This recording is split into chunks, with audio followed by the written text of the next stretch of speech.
Assalaamu calaykum. Maanta waxaan ka hadli doonaa constipation, calool istaag. Waa maxay calool istaag? Calool istaag waa mid ka mid ah dhibaatooyinka ugu badan ee habdhiska dheefshiidka.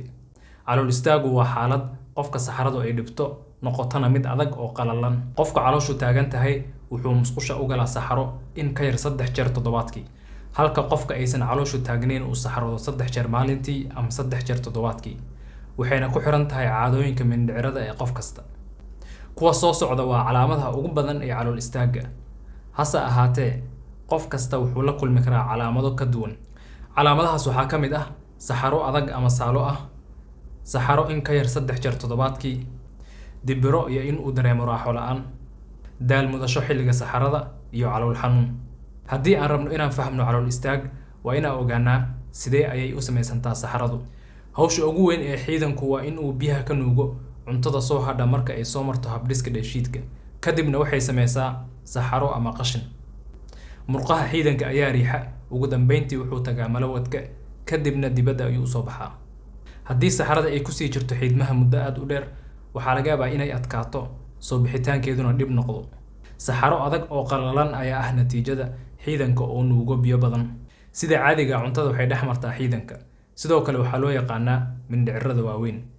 Xiidanku waxa uu nuugaa biyaha marka uu sameynayo saxaro. Maroojinta murqaha ayaa markaas saxarada u riixaysa dhinaca malawadka.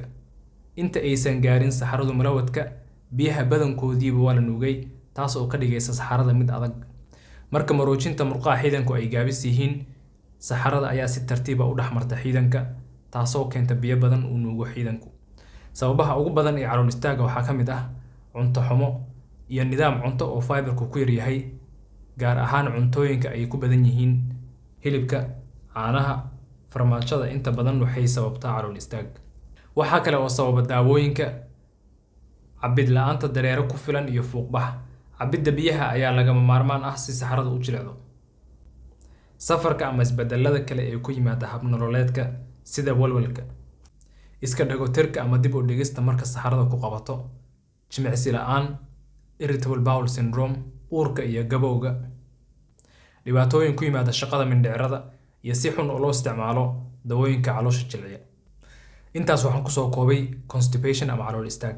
Haddii aad wax ka faa'iiday, la wadaag family-ga iyo asxaabta. Waa inoo muuqaalka kan xiga insha Allah. Assalaamu calaykum.